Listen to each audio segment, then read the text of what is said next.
These are things people use to divide any society. These are some of the things that everybody in the political class try as much as possible to use to divide any society. I do not think we're streaming live. Maybe I'll have to get across to Dozie first to ensure we start to stream live before we continue. And I do not think we're streaming live. So I'll have to probably stop this recording until we start to stream live so that everybody in the diaspora can get a hold of this powerful message. So I'll just cease for a moment so that everybody in the diaspora can get to enjoy this also. Thank you. I'll try as much as possible to get across the dossier and hope we can get everybody to get these insights. Thank you. Just give me some few moments, please. Thank you.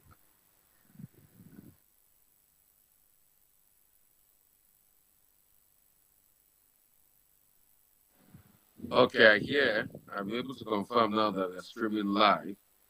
So we will go back to it. Like I was saying, it's now a message of what concerns us in society in general and some mindsets that make people easily divide society. Does it too, please be sure to correct the impact with its W-I-T, not W-U-T-H, with Rufai. Please do well to correct that. The first mindset that a lot of people use to hijack society is differences. Human beings will always be different. We do not have a society where we have the same human beings all through. There will be a lot of differences among human beings. But the first mindset that a lot of people use to divide any society is number one, differences.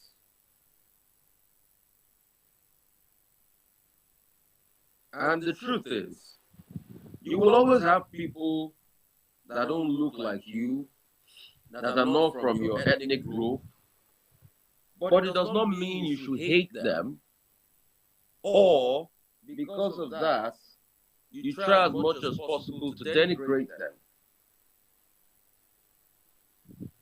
The reason why we're different is because God wanted us to be different. And He wanted us to have all sorts of varieties to our lives. He created some people black, He created some people white, He created some people brown. And our own God did this for a reason. If He were to make the world uniform, life would be boring because you will not be able to experience the cultures of other people. You will not be able to appreciate people for the differences they have. You will not be able to appreciate them for the experiences they have. You will not be able to appreciate them for what makes up their belief. So God deliberately wanted us to be different. And that's why He did not just create one sex in the world. He created male and female.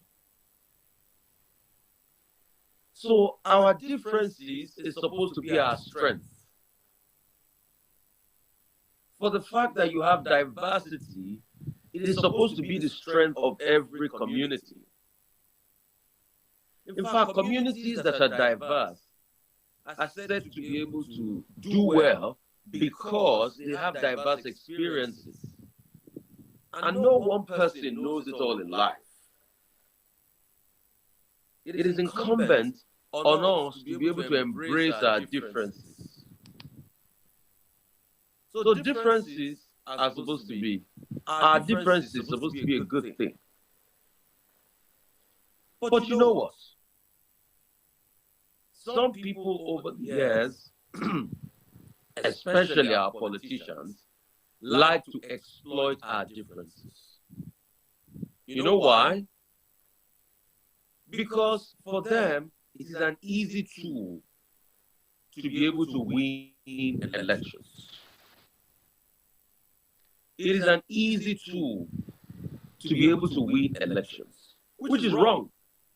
And it is politicians that have no substance that always exploits the differences. Because what they do is they use these differences as a springboard to cause division. And you know why they cause the division? They cause the division because if everybody unites, we will be able to speak with one voice against the evil they are doing to society. So they try as much as possible to cause the division and make you start to hate people that don't look like you, so that they will be able to gain advantage. And I'll tell you how they do it.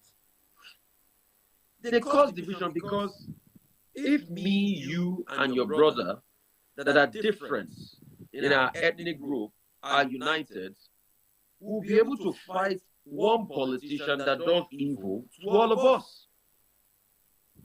But the moment they create a division amongst us, and they remind us that me, you, and the other person, we have different languages, then they will be able to continue to perpetrate that evil at the expense of us. But you know what? We all know that what the politician is doing is wrong. He has not given us pipe-borne water. He has not built school for the children. But we'll be busy fighting our division rather than fighting the main issue that focuses on us. And guess what? The poverty that the politician has caused is not a respecter of our division. We all will be poor together. But the politician reminds us of our division and makes us forget the poverty that he has caused.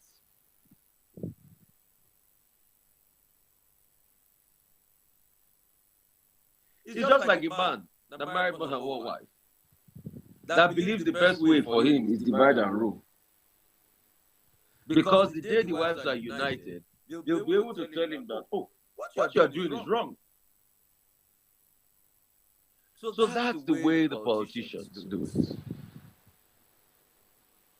So because they fear unity,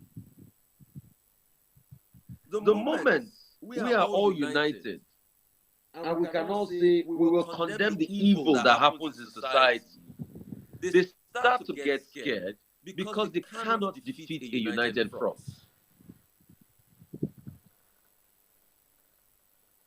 Have you ever tried breaking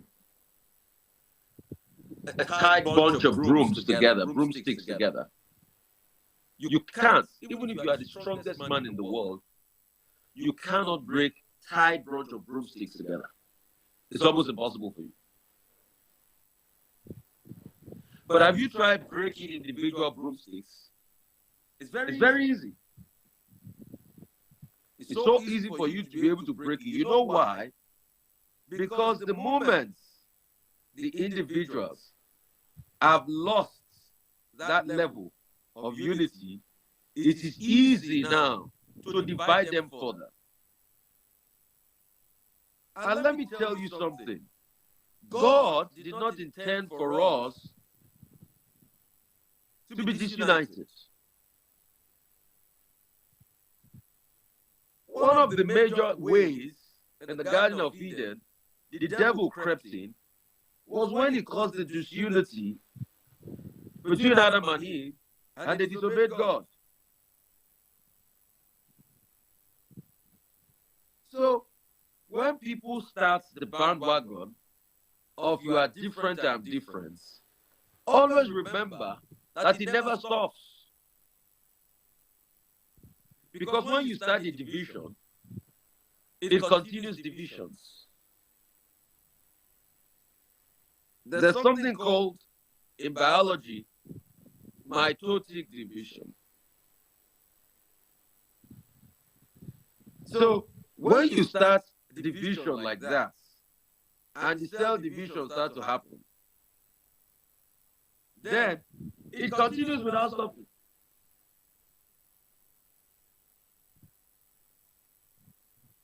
Because if you can divide, then other people too can divide. But what the political class normally do is that they start one division. And when they use the division for their advantage, they move on.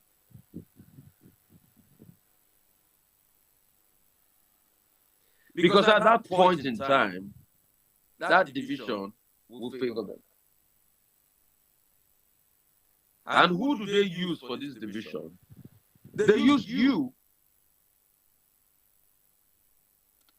Because in the grand scheme of things, you are the one that are facing the poverty. You are the one that are facing the suffering. But they don't care. Because in the end, you are just part of a number. But God did not intend for us to be divided. No. He wanted us to be able to celebrate our differences and our uniqueness.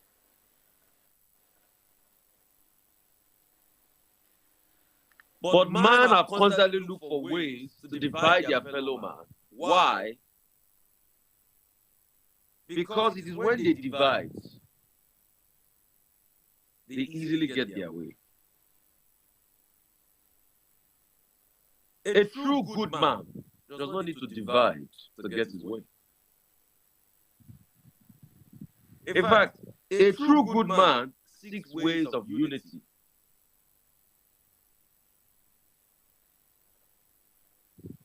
So that's a mindset. And how do they sow the mindset into you? They tell you from a very early age that those other people are different. There are some parents that have already sold the division mindset into their children at a very tender age. The question is, why sow so much hatred? One person from a particular group, ethnic group, hurts you. It does not mean the all people from that group are the ones that hurt you. But when you are going to tell your single story, you tell your child that people from that group are bad. So your child starts to see people from that group otherwise. And you know what happens?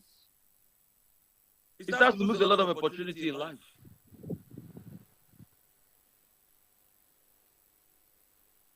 In fact, it has been proven. I don't want to say scientific because I've not had data on that research. But it's been proven anecdotally, that Africans that live in the diaspora that mix up with white people tend to get better opportunities and do better than those that only mix up with their fellow Africans. We have a lot of people in the diaspora community. Listen to us here. You can verify that lie. I told it anecdotally anyway. But I know it's not a lie. It's the truth. It's the truth. So there's so much you gain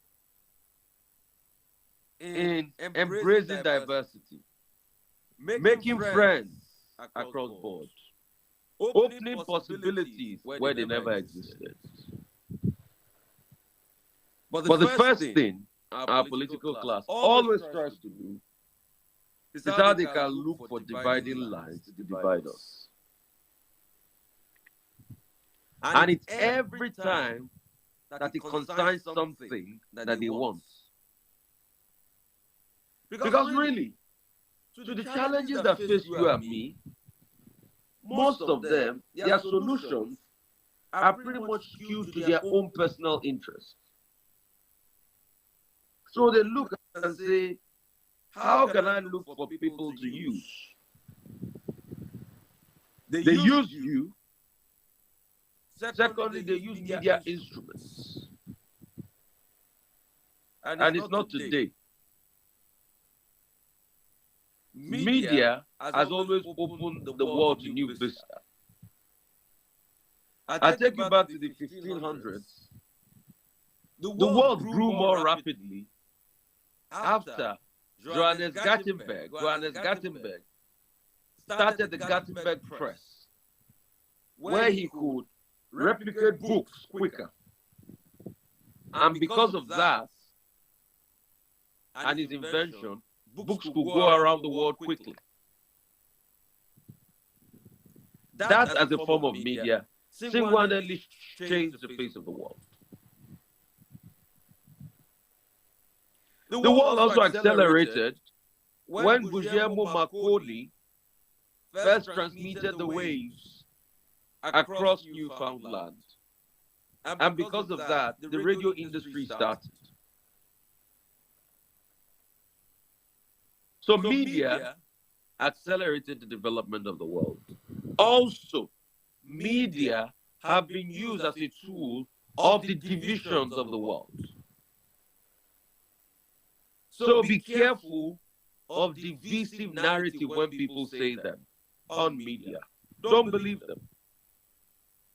When people want to divide other people, it is the media they come to. Have you ever wondered why most top politicians in Nigeria own at least one radio station in their states? Because they want to control the audience and the listenership of the people. So be careful what you listen to. And that's why I say it's only on VOP I'll tell you the truth every morning. You can see we are preaching togetherness, not division. We are opening your eyes to understand how they try to look for things to divide people. Because even before political season starts, you start seeing the messages of the vision put across. They would also use platforms like social media.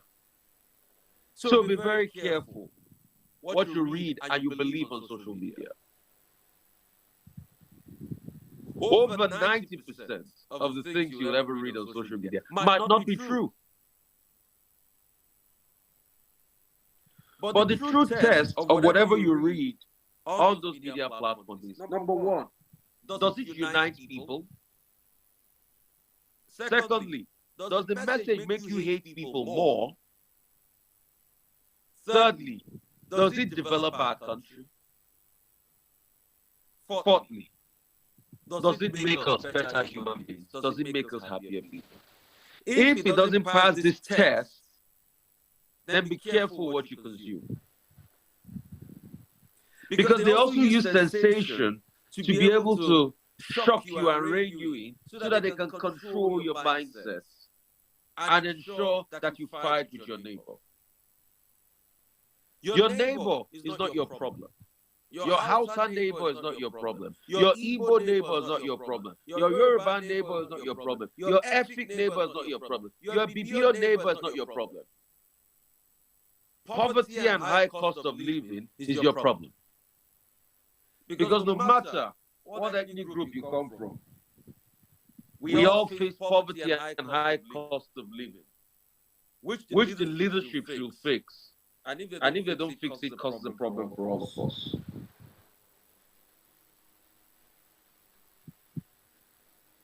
So unity should be the framework. And what we should agree upon is how to solve the problem of poverty, high cost of living, and other challenges and corruption that breeds poverty. Your problem is not with your Igbo brother. Your problem is not with your Yoruba brother. Your problem is not with your ethnic Ibibio, Ijo, Ishekiri brother. Your problem is with poverty. Your problem is with bad roads. Your problem is with no water. Your problem is with bad leadership. Your problem is with insecurity.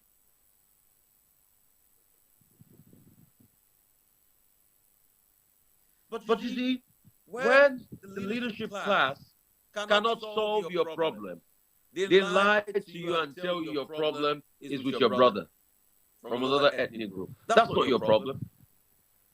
Your problem is with bad roads, bad water supply, bad healthcare, bad leadership, which if we are united and we speak together as one, we can collectively solve. But go and look at it. In their messaging, they'll never tell you that your problem is with bad water, bad sanitary condition, the fact that children can't go to school. They will tell you that your problem is with your brother because they believe in distracting and dividing you. It's a series of mindsets that will help the nation.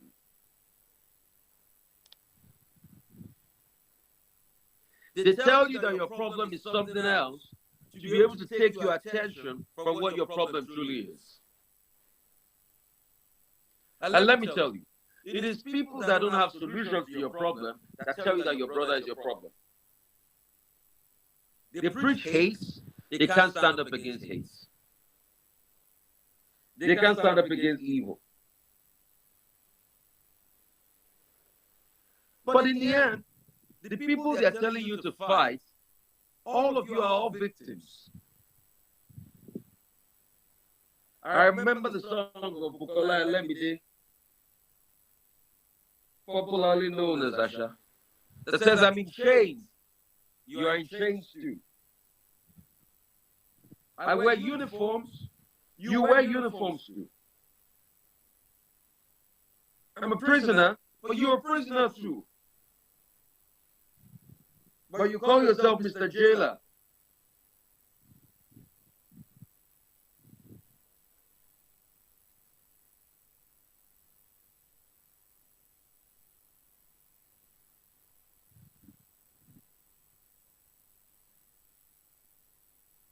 So, the truth is, your fellow brother that is suffering poverty and high cost of living is not your problem.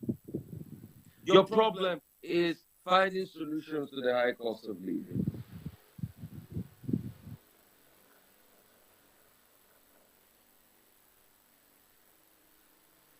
God, in His infinite mercy, made us different because we can differently solve problems in different ways.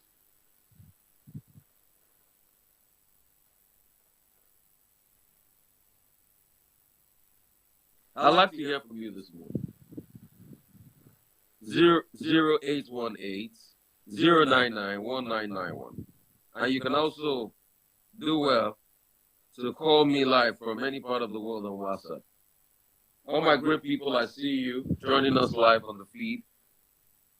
Olayinka Banhucha saying good morning. Bless you so much, my sister. Adegboye Adekunle, Cas King, Eze Emmanuel, Shegmono, bless you. Maduroke Uche, Jonathan Olatunde, Olubumi Daniel, Olayinka Banhu, bless you all so much for joining us. 0818-099-1991. So next time, when they tell you to hate somebody because they are not from your ethnic group, please don't listen to them. Don't listen to them. Don't listen to them. Let your decision be based on the most competence. Don't listen to them. When they say you should bring somebody down because they don't belong to your ethnic group, don't listen to them. Treat people as face value. It's not about where they are from. It's not about their ethnic stuff. It's about who they are as individuals.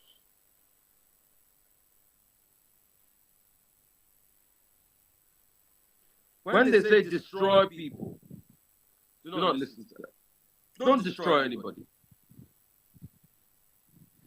God hasn't given you the capacity to destroy. He's given you the capacity to uplift people. But when you uplift people, your own life becomes uplifted. You become a whole lot better.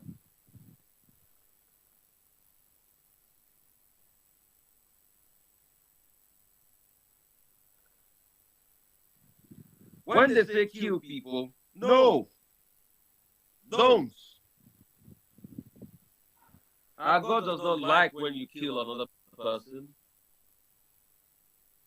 When they say kill people that does not believe in your own religious doctrine, say no. Our God does not want evil. And be careful, you Mr. Killer Man, that they used to kill other people. The blood you have on your hands, God will ask you for that blood.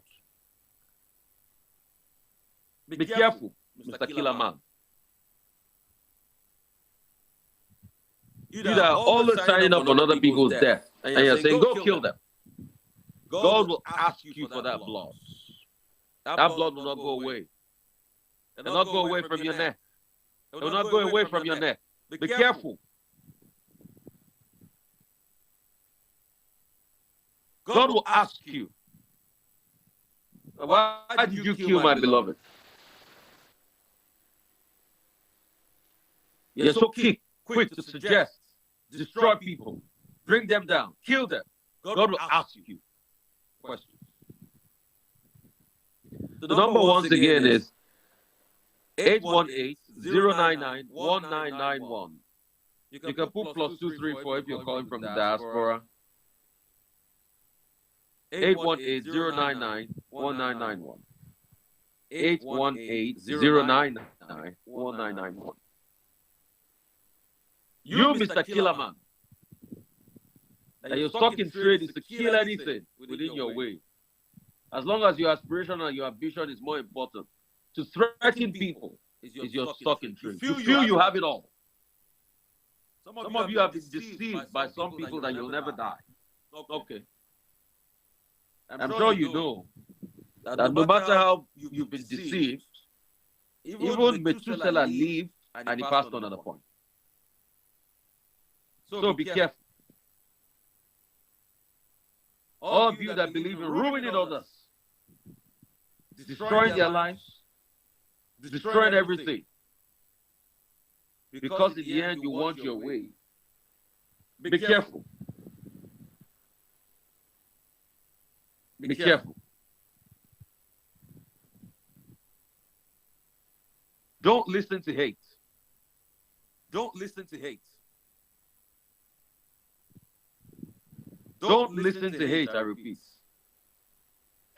Because hate is a consuming fire, and it will consume any society, and it will destroy people. Don't listen to hate.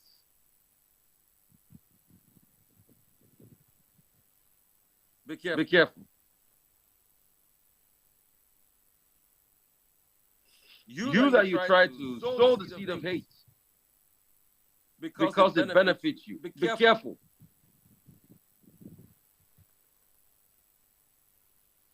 I would advise you, don't listen to hate. Don't do it. Don't do evil.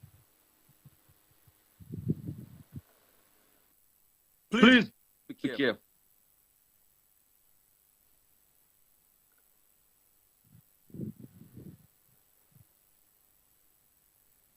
Be careful. And I keep saying that because hate will come back to bite you. And what you sow, you reap it. Those that like to destroy the prospects of others, be careful. You harass people because you're the king of the street. Nobody can challenge you. Nobody can talk to you. Nobody can ask you questions. You threaten people. You send threat messages to people. You sit down there, you blackmail others. You do it and you go scot-free with it. Be careful. Because the hate will consume you.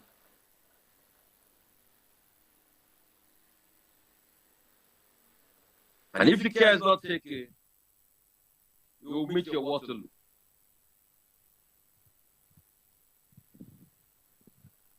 Be very careful. Don't listen to hate.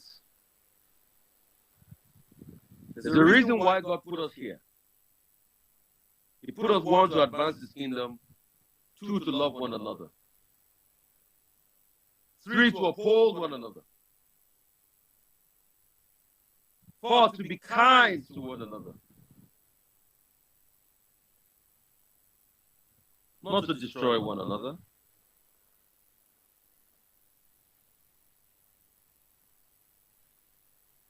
I'm sure a lot of people like to ask me, Rufai, when somebody visits you with hate,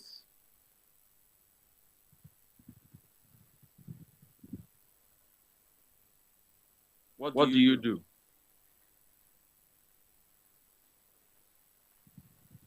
So not visit people with hate in return because they visited you with hate. Be careful. Let's be very careful. We have preached so much hate for way too long in this part of our country. Today, as we speak, our country is so polarized because of hatred.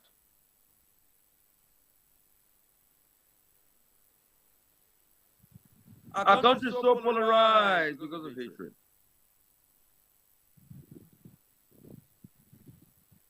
We need to be careful. We have destroyed our essence and our fabric. And there's so much pain because of hatred.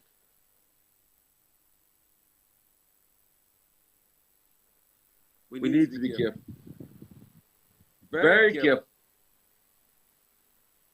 Absolutely careful. Or else we'll be the one to ruin a great nation God has given to us. Our leaders too should stand up tall. Because they benefit from hatred does not mean you should not speak out. That's why I keep asking our leaders, what do they want for the country? They want peace and tranquility, or they want hatred? Be very careful. Because this is a mindset that can truncate a nation. This is a mindset that has truncated our nation to this extent. Today our society has been so bastardized that we see evil. We can't just agree that what is evil again. Because we have polarized ourselves so much. Because you defend people that are doing evil. When you see them do evil, you can't call them out. Be careful. We have divided friendships. Somebody told me yesterday, Rufai, there are some of my friends that this last election made me realize that they are not truly my friends. I don't even know them again. Let's be careful. We have divided our country so much. Today we cannot agree. We cannot all agree when we see evil, which is bad. What is bad is bad. For people, because the bad thing favors them, we can't speak the truth. Be very careful. WhatsApp groups have become war zones because we cannot collectively agree on what is good and what is bad. And it's not that people don't know what is bad, but because it favors them. I want you to be careful. These hates we are sowing. These hate we are supporting. This hate we are finding the ember will consume us. It's already consuming us. Some friendships that were built over 30 years have been gone forever because of politicians that don't even care about you. See your life.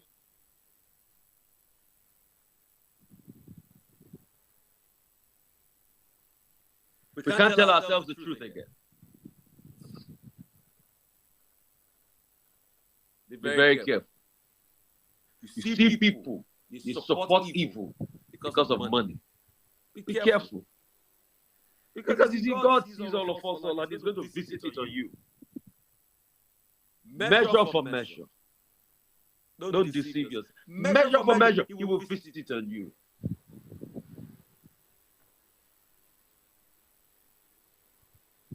You gotta be very careful.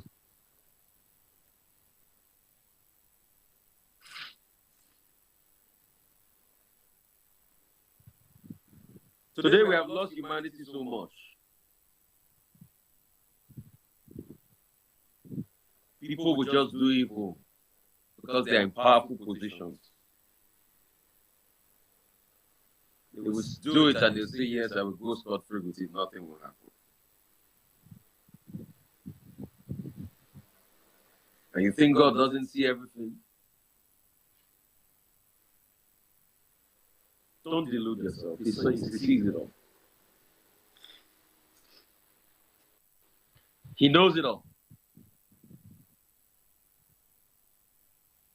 You need to be careful.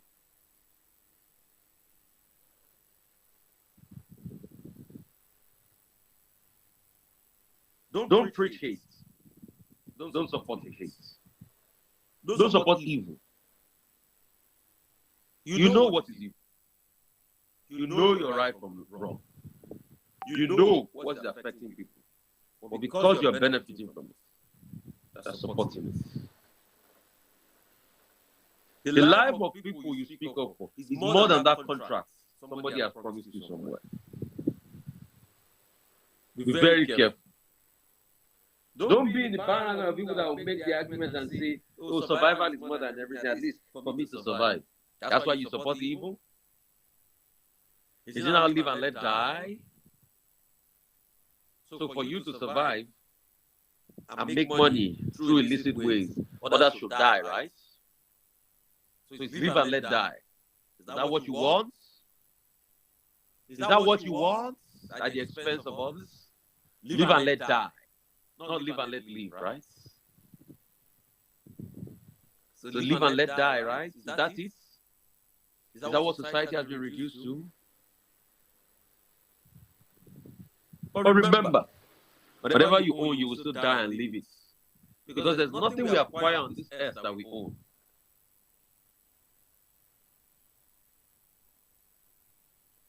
So you want to do live and let die for acquisitions on earth that you will not take anywhere. Be careful. I have two powerful interviews coming up on the National Development Series from 10 o'clock. The first interview, I want to correct this mistake, was an interview with a partner at Deloitte, not KPMG. I need to correct that mistake. In the intro, you hear KPMG, but please, mistake has to be corrected with Deloitte. Is that your rule?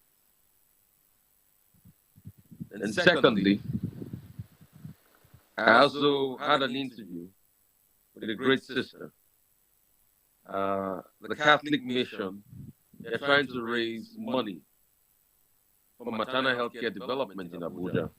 And they reached out to me and said, yes, I'll be part of it. It's an appeal for funds. They're called Medical Missionaries of Mary of Nigeria. They have hospitals all over the country where they give health care at a token fee. I got a chance to talk to her. She told me some of the great work they have been doing. We'll also play that interview. So 2 interviews coming up back to back. And these are very powerful interviews. And I hope these interviews are going to help you. And I hope the word of God you have heard today will change your life. We need to be very careful. There's too much evil in our land.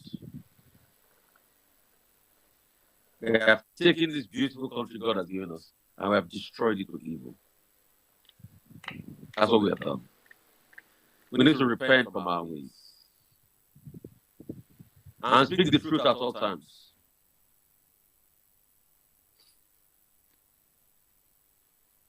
Don't say because it favors me alone. Speak the truth at all times. Speak it. Even when it doesn't look favorable, speak it.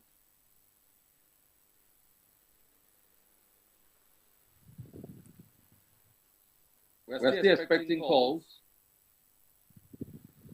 but I know this is a very thought-provoking message. And it's a message that is going to reshape the mindset of a lot of people. So as we start to wrap things up, if you want to call us up, +234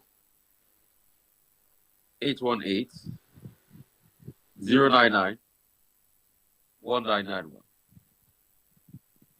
+234 818 099 1991. Not that a lot of you don't know what is evil and what is good.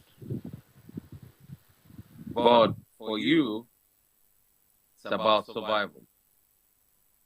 And why? It's because you don't have the power to stay true to your conviction. And really, after all is said and done, remember, if you want to enjoy life, the termination of your life is still going to be death.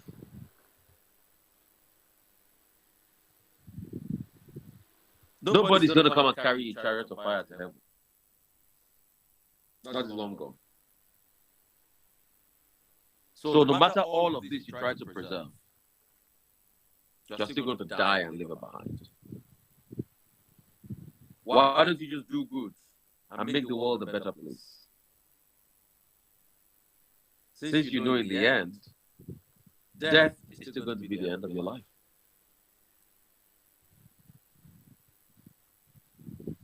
Why don't you just do good and take the better path? Because at the end of the day, you'll die and you'll leave all of this behind. So if you remember that, then it shouldn't be hard for you to do good. It should not be hard for you to do good. If you think of that fact every time, that after all is said and done, you will leave all of this behind and go someday. It should not be hard for you to do good. It should not be hard for you to stand on the path of righteousness. It should not be hard for you to shun evil. It should not be hard for you to apologize when you're wrong and you make mistakes. It should not be hard. This thing shouldn't be hard for you to do.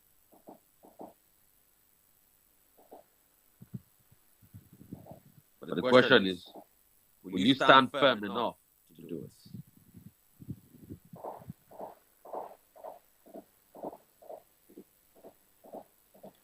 Will you stand firm enough to speak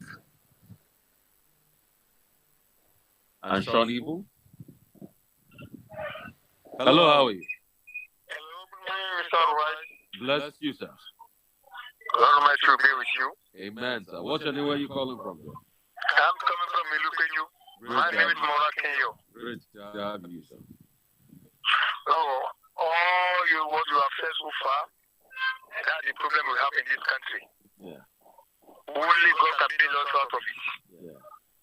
Because we have been was praying to extend that if you don't know, you do anymore. Yeah. But But if we are continuing this line, maybe we reach our destination. And I'm asking to Almighty Allah to give you more wisdom to continue with this program. So I really love the program very well. And I want my pulpit to change if they can change. I'm happy to be better for every one of us. Oh, where we are running into, they have done it. They've done it by themselves. Why our home so difficult for us to build? Let's build our home. God Almighty will be with you. Thank you very much. Thank you. Thank you. Really appreciate it. Thank you. Thank you. We're still taking more calls, and I want you to think deeply about all the things I've said today. Difference is not a bad thing. Difference in religion, difference is not a bad thing. And that's why you see I open my show in such a way that anybody can call. Even those that have challenges with believing in God can call. We'll talk about it and we hear you out. But you see, just because people want to divide, the big difference, the biggest issue. They fight others. They destroy them. They bring them down. They lie. Wasn't I a victim of it in the last election? I remember a particular newspaper that kept on writing articles to attack me every day. And I looked at them for what reason? Because I was speaking up for my country. Particular newspaper. But it did stop the truth from coming out through my mouth. It made me bigger. So if you think you want to pull people down, God will answer you. A particular national newspaper kept on writing stories to attack me in this country. So today have I fought them? Never. My God will handle it. He has even handled it. He's always handled it. Because of what? Because I was speaking truth to power during the election period. Like I said before, they will use media. They will use media as a platform to attack people, to divide. They use media. They use all sorts of tools. That when they see that you're powerful, they try to shut you down. But let's have a society where we can call evil evil and good good. Let's have a society where we can be steadfast enough to be able to appreciate the beauty in our diversity and lift ourselves up when we are down.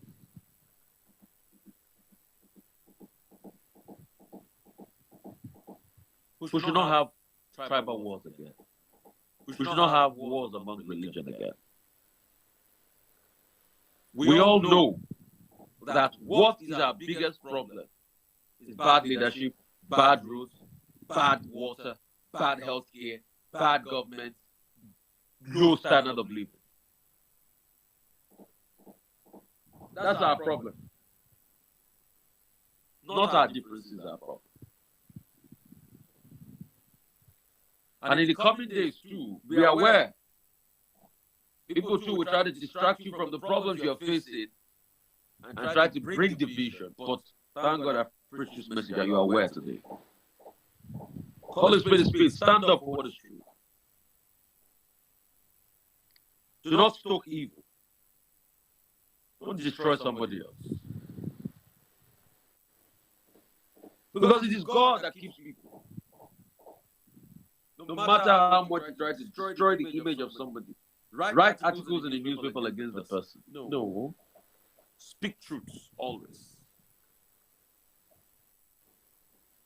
Speak truth always. And that's why I tell people, we are using media to impact people's lives.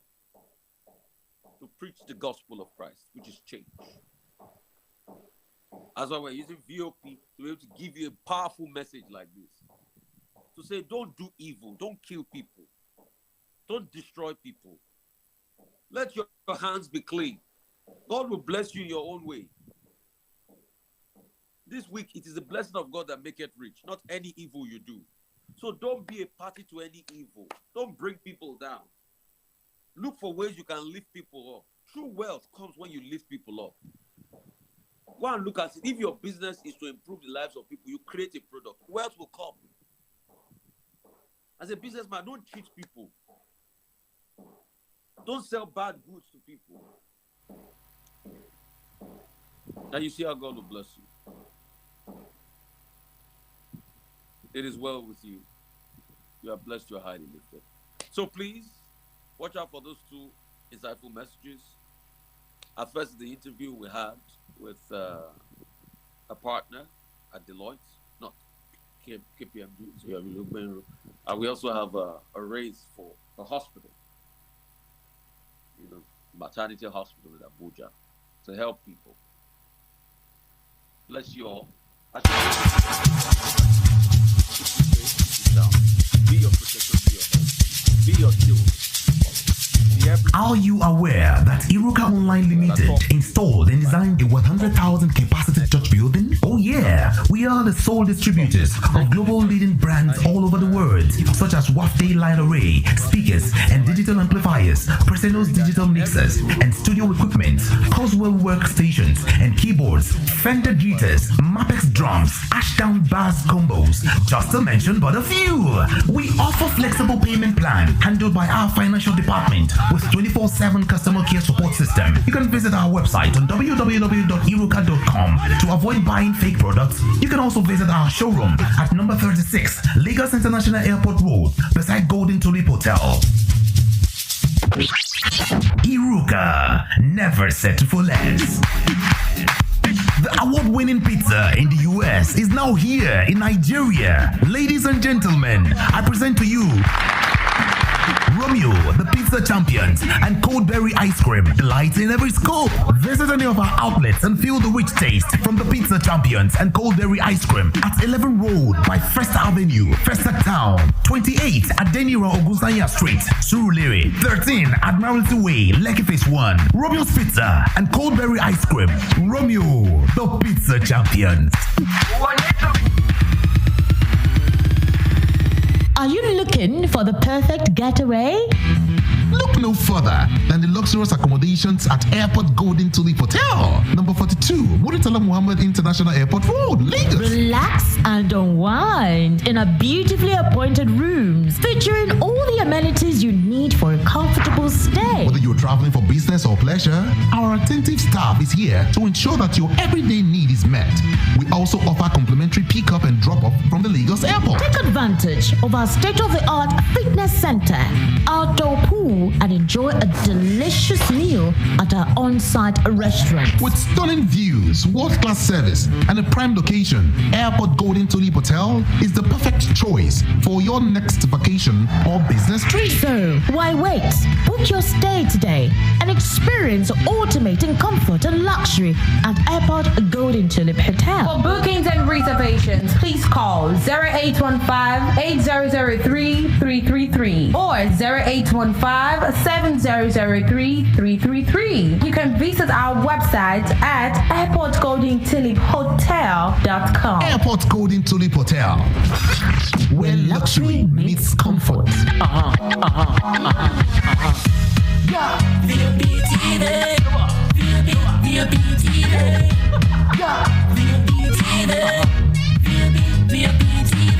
We have been serving you hot and fresh content on radio, and you have been loving it. Now we're taking it further. Catch us live on YouTube at BOP TV for all the juicy content you can't resist. Talk shows, exclusive interviews, news, lifestyle, and more. It's all about you. BOP TV, show up, speak up.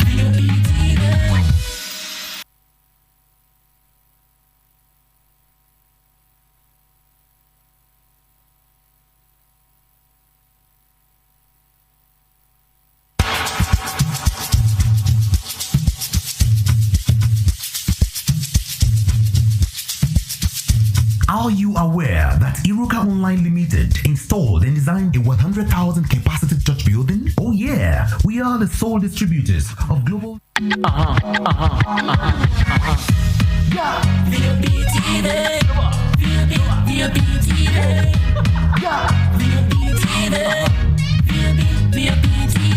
We have been serving you hot and fresh content.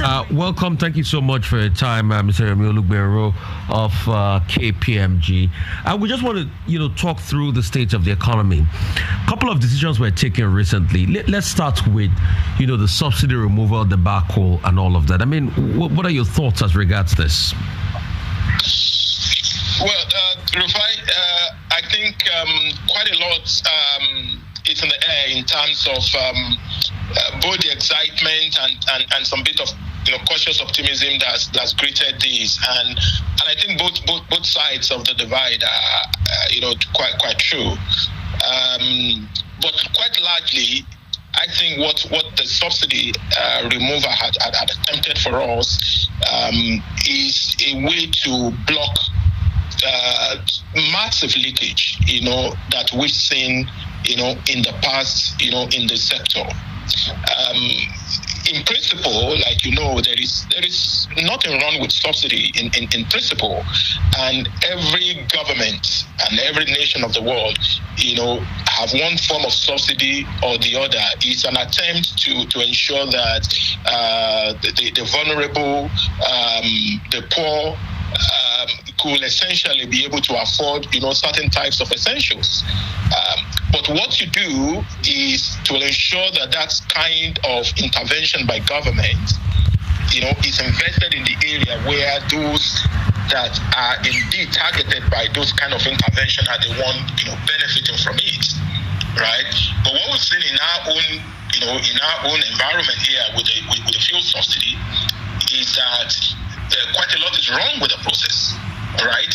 The amount that is being committed to, subsidy, it is such that no one can essentially justify. No one even can say for a fact that this is for its citizens. We have cases of some of these subsidized PMS, being smuggled out of the country. We have volume of what is being paid for excessively, overbloated. And we have those who essentially shouldn't need to be subsidized, the middle class and the upper class being the one that are benefiting quite a lot. And more fundamentally is the fact that it's taking quite a large chunk of the resource that the country hasn't got, right? There is probably no other sector or no other area of the economy that enjoy that kind of intervention by the government. And so what the policy has done is to be able to say, look, we know that in principle there will be there are pains, that is going to be associated with this removal, but it's one intervention that it's costing us much more than we can afford, and much more than we really need to be doing. So that's essentially my take. Is it going to come with some pains? Yes, obviously. It's in fact already causing quite a lot of hardship, and that's where the systematic approach of ensuring that the real vulnerable, right, that the original policy was meant to cater for, are then thought through carefully in this process so that the palliative that they really need really can be meted out. So that's where those who have the cautious optimism, quite a lot of people who have expressed some bit of concerns about the removal are not necessarily challenging the necessity for the removal. It is the process and the countermeasures that are in place on the one hand to ensure that we still protect the real vulnerable, and then more fundamentally is that the government also lead by example. Right, it's good to ask the citizen to brace up for tough measures and face some of these challenges, but it's another for you to look into the leadership, political leadership, and to see complementary actions being taken, to also show that they feel in the pinch, right? And they're moderating the excessive of the government.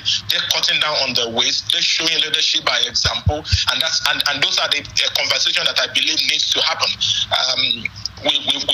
We've taken it as a necessary pain, but we also want to see the kind of move that will happen on the government side that shows that they also taking in this kind of heat and they are supporting those who really need the help. Let's talk about inflation. What would you say is a better way to look at this inflation? Because inflation keeps going on and the projections are not getting any better for our economy. And the truth is that for the next few months ahead of us, I think if anyone is probably projecting, a short-term reduction in inflation rate, I don't think that person will be honest. The pillars that are being pulled, in the economy have the immediate effect to raise the price level of goods and services. That's what the immediate measure will be. So, look at the subsidy. The best you can have are, a few sectors that may not be so fundamentally, impacted. There isn't any sector that is going to probably benefit from it from an inflationary measure perspective. But obviously, the monetary authorities then have, ways to then ensure that, at the back end, the supply of money and all of the interventions by the government, to either, mop up excess liquidities and ensuring that, the right countermeasures are being taken with appropriate data, at the back end, so that this pressure is only for a very short, period of time. If the measures are really targeted and specific and quite head-on, it will help to reverse this trend within a short period of time. But Rufai, in the immediate, there's only one direction for general price of goods and services. So that means in immediate, we'll have to bite the bullet and still face the challenges. I want you to take me through this forex thing and what the CBN has been trying to do and the return to the intervention in the market, because last week they had to intervene in the market again. Yeah. So what has happened is that government had tried to remove, it's taking head on the need to remove and eliminate the wide arbitrage opportunity that previously existed with the multiple exchange rates that we have. We know that, on the one hand, prior to this policy, there is an artificial, government fixed exchange rate of about 461. But everybody knows that, almost no one is having access to that, official rate. All right. The majority, go to, the black market to be able to source for their FX needs. And at a point, just before the unification, you have it already, in the upward of 750, or within that range.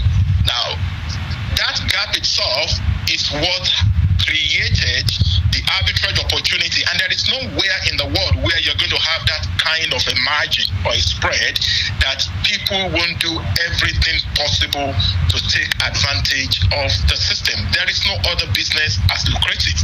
There is no other business opportunity where you could make that kind of a margin. 300 naira plus for every $1 you are able to get from the official sources. And we know that it was happening. And we didn't need it. Not that anyone felt it's not good to buy FX at a much lower rate, but the truth is that no one had that access, other than using some corrupt means of having that access, to the fund.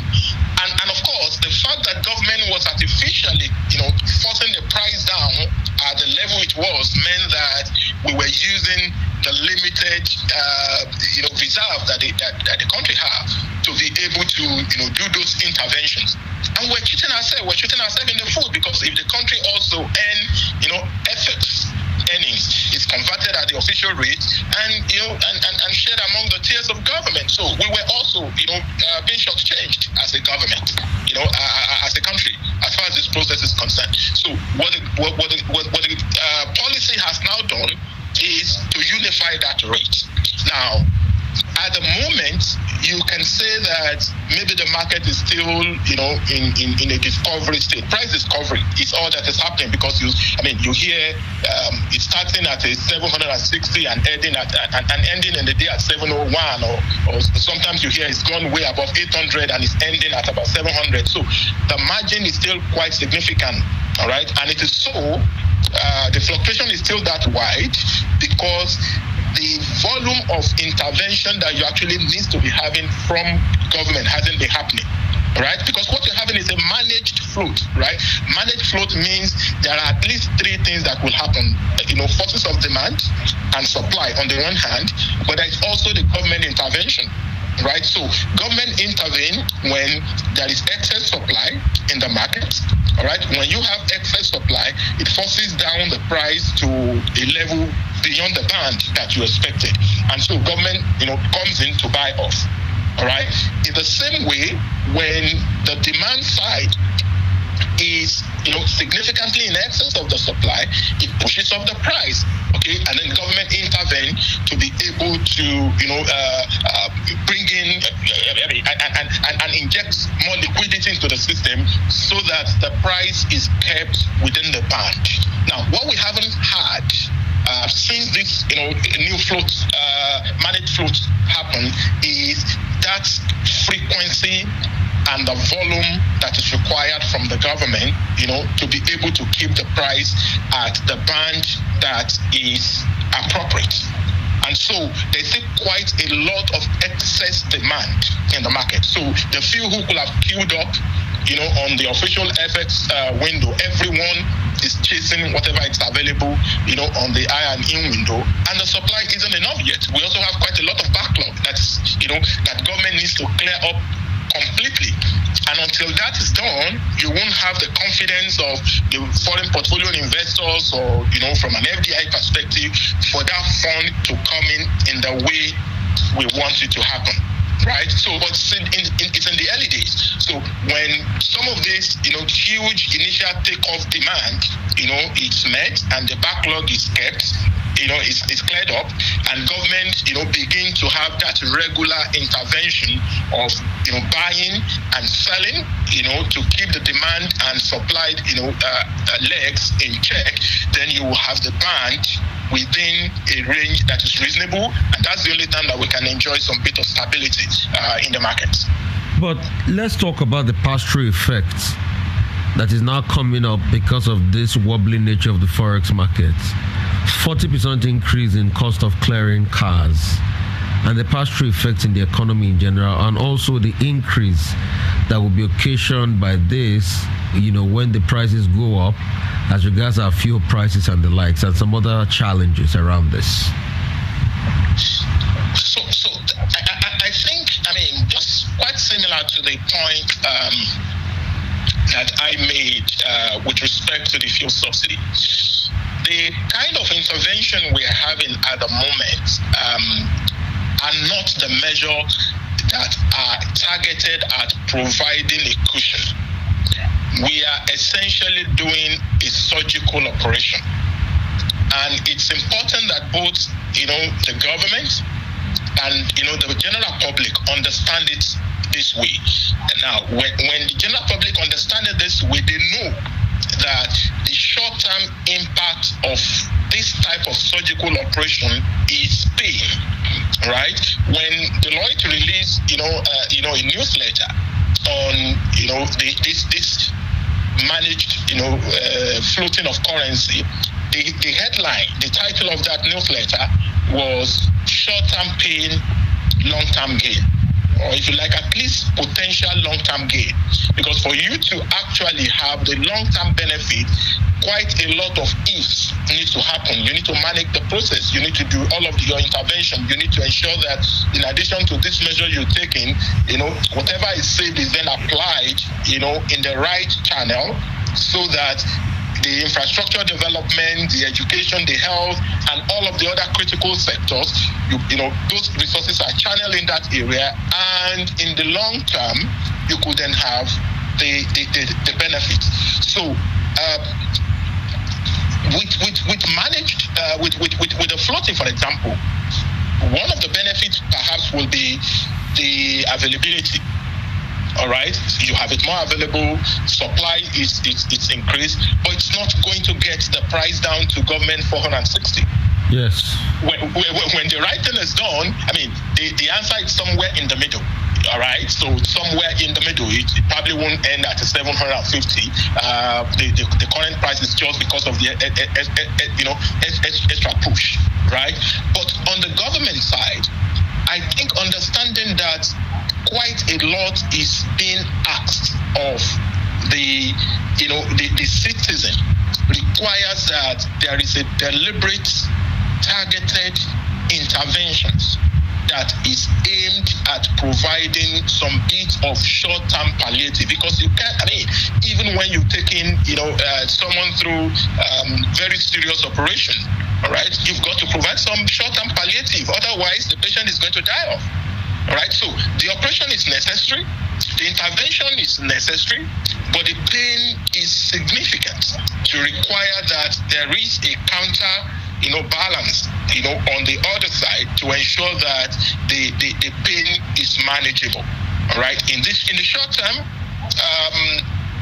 quite a lot more, of the initial action of the government or some of the policy are really going to take a toll. Conversation is already ongoing on, electricity tariff, for example. That's going to compound the woes.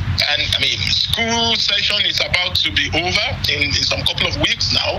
When the new, academic session comes in, schools, mostly private schools that, people could send their kids to, are going to be asking for new school fees. You're going to have landlord asking for increased rent. Transportation has already gone, out of the roof. People are paying double, sometimes 150% increase, on what they're currently doing. So what's government going to do to ensure that there are, relief measures, very well targeted, very well directed, not the kind of, interventions that you only get to hear. You can't see the people, you don't know exactly who is benefiting from, from the social, interventions and all of that. So we need that over the next, immediate to say 1 year, such that individual also need to do some bit of rebalancing, some bit of reality check. We need to get away from, luxurious and exuberant living to, how do we cut our budget? How do we then, be more introspective in the way we channel the resources that we have and all of that. So quite a lot of change, both on the people, but more importantly on the government, to ensure that, the citizen could get through this very painful process. As we wrap up, I'd like you to talk about multiple taxation, sir, which is really niggling a lot of business, because the government keeps saying the approach is raising more taxes. Is that the best approach when the businesses are suffering? Well, I think with tax, there are actually at least two key problems that is facing the economy. You spoke about multiple taxation, and this is talking about the multiplicity of the tax item. I mean, officially, if you go through the approved, taxes list, right, you have at least 60 officially documented.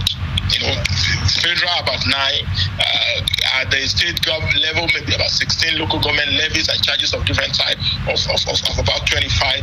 Now, if you go to many other local governments, okay, or you ask Manufacturer Association of Nigeria, for example, or you pick a manufacturing company and ask, give me a list of all of the taxes and levies that you pay, you're probably going to have them numbering close to 200 of different items. Now, this has multiple effects. One is the administrative burden it places on taxpayer. Even if the amount you're going to pay isn't that significant, the process of paying, where you're supposed to pay, the time that you have to devote to compliance is a significant cost and leakage to the business. Plus, when you have too many items, that you're chasing, you create inefficiency in the process. You create leakages in the process, and that's exactly what we're having. In fact, if you do an analysis of all of the tax items, earning income for the country, maybe about 80-something% of it is from our top 6 taxes.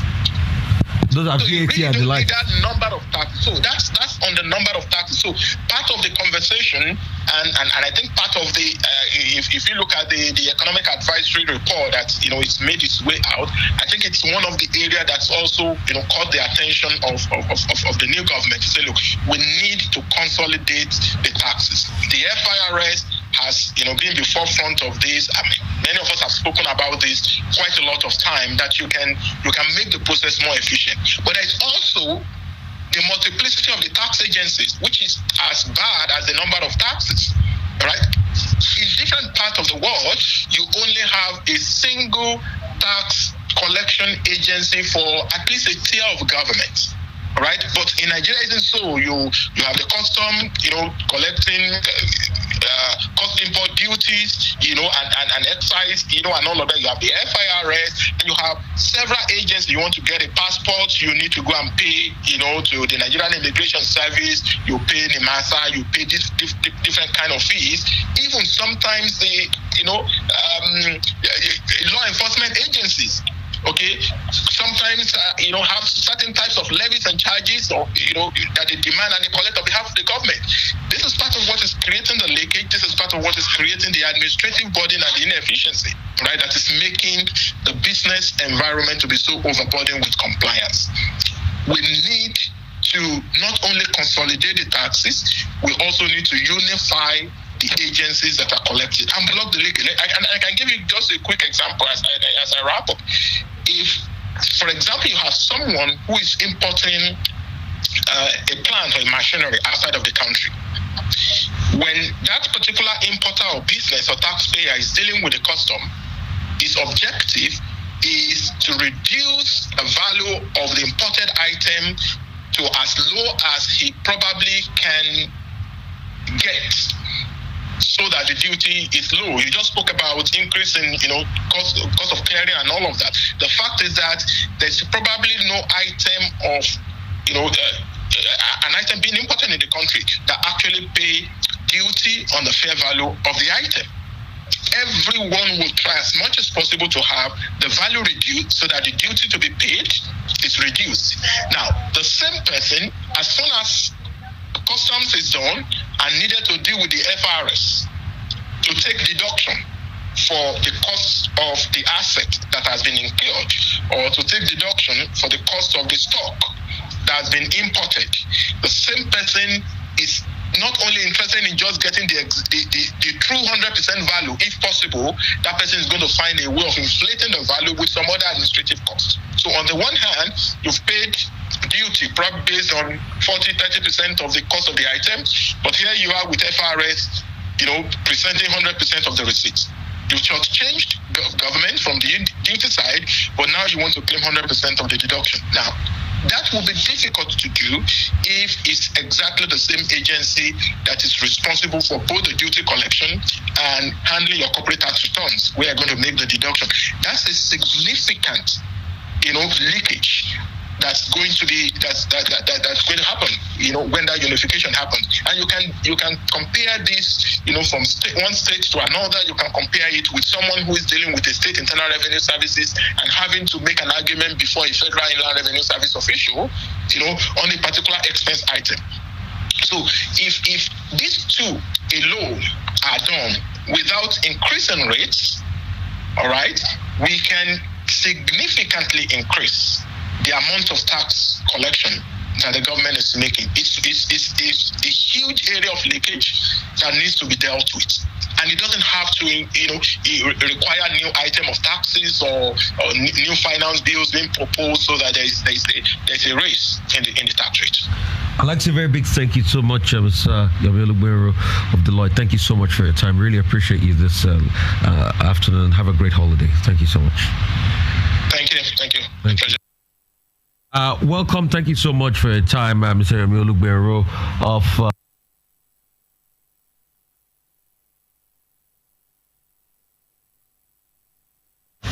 So, bless you, sister. I just want you to introduce yourself and tell us a little bit about all the great work you've been doing.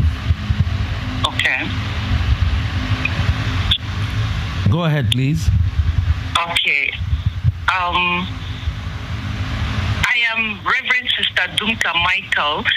I belong to the Congregation of the Medical Missionaries of Mary. And we have been in Nigeria. We're founded in Nigeria, and we have been working in Nigeria for over 85 years. We've worked in different parts of Nigeria, in the southeast, in the south, in the northeast, all over. Currently, we're in their need here in Abuja, in Lugbe, where maternal issue is a big problem.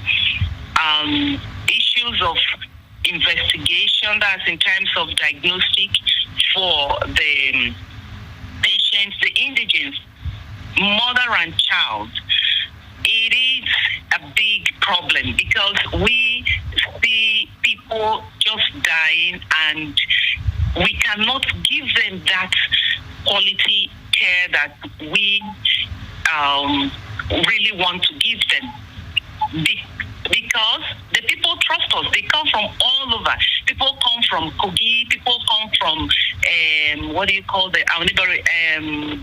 Niger State. They come from all over.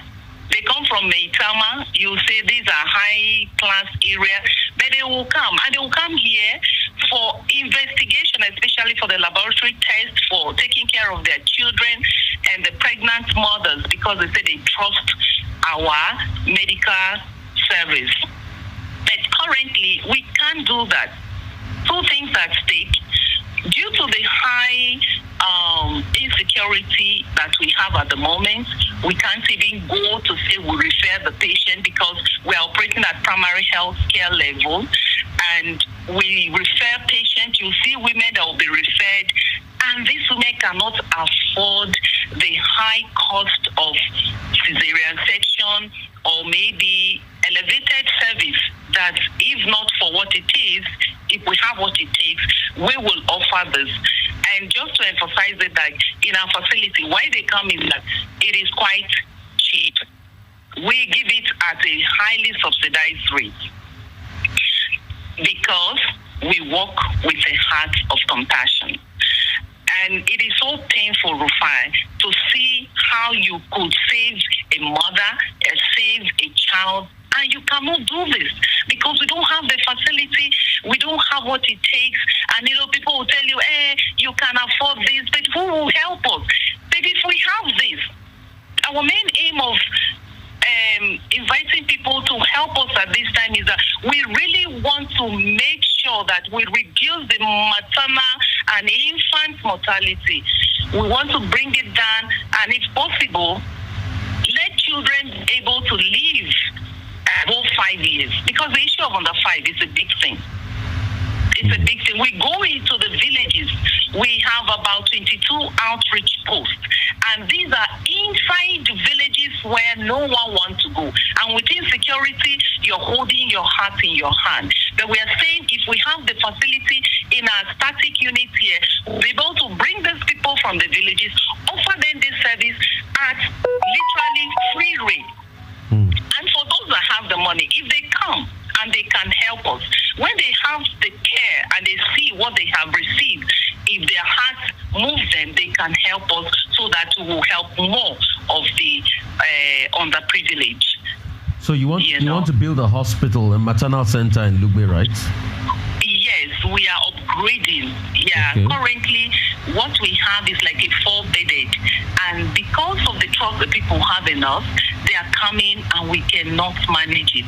We can't manage them because we don't have a theater, we don't have a big lab. What we have are just bearable, if you know what I mean. Yeah, okay. So, and our people, the people within, including the people that we think that are poor, that don't have, they're like sisters. If you people can save us, at least we can live. Because if we go out there, we will not have that care. Okay, so how much is it? Yeah. How much is it? It's in the tune of because of the the one-stop diagnostic center that we are including in it, it's about 5 to 6 billion naira. 5 to 6 billion naira. Because we're also looking at the cancer side. You know, a lot of children are dying and nobody is caring for them. If adults have not yet been cared for in terms of investigative test for adults, what about children? And so we want to bring in some of the equipment that will attend to the children. As medical missionaries of Mary, we are for mother and child, because if you save a mother, you save a nation. Okay. That's our belief. Okay. And just to mention a few, hospitals where we have built as missionaries and handed over to the government as well as the missionaries. We have St. Luke's Hospital, Anwa. You can, Akwa Ibom State. You can, that's where we actually started. You can verify that. We also have Mata Hospital, Afipo. We also have My4 in Abakaliki. We also have St. Joseph Obudu in Calabar. We also had Monaya. You know, one of the biggest leprosy center that first opened was the Medical Missionaries of Mary, and that was at Monaya, Obuja, and we've handed that back to the diocese. You know, what we do, we develop the place, we move on. We develop, we move on. But we've seen that if we develop it and move on, sometimes, yes, they are able to manage it. Sometimes they are not able. And that is why now we need something that we can go around the whole country. I just wish, Rufai, people who came to this. We are ready to do the much we can and save as many lives as possible. And we have VVS in Itam. It's a big thing in Itam, Akwa Ibom State. Uyo is also in Uyo as well. Okay. You can verify that, and we offer it free, 100%. Nobody asks them for one kobo. If they do, they should ask us. And when we finish with them, we also empower the women, give them starter pack, give them things that will make them valuable in the society. And here in Abuja currently, we're deeply involved with the IDP. We picked the ones from New Kuchunguru. We've relocated 49 families. 49 families from the IDP camp to wherever they choose to be. So these are the values that we want to do the much we can. And we're inviting people that if they can help us. Okay. Can you call your number so that they can be able to reach out to you, please? Okay. The number is 080 72 601634. 080-72-60-1634. Yes, 72. I hope you got that. 72. 080-72-60-1634. Yeah. Let me call it again because I think there was a bit of network. 080-72-60-1634. That's it. Thank you. Thank you so much. We'll be more than grateful. We also make flyers that we want to give to those that please send the flyers to me. That will help us. And also, we also have written a 2-page and a breakdown budget, how the amount is arrived at as well. And we're really hopeful that the good people in Nigeria, that if they invest with us, if they donate for us, they can be sure that this will be done. Thank you so much. Because at the moment, here in Dubai, everybody that will tell you, go to the Medical Missionaries of Mary Sisters. You know, we are called MMM. That's our initial. But because of the bad omen with the MMM, what they did in Nigeria, we don't use that initial again. We call our full names as Medical Missionaries of Mary. Okay, Medical Missionaries of Mary. Okay. Yeah, Medical Missionaries of Mary, yes, Rufai. Okay, thank you so much. Thank you so much for your time. God bless you.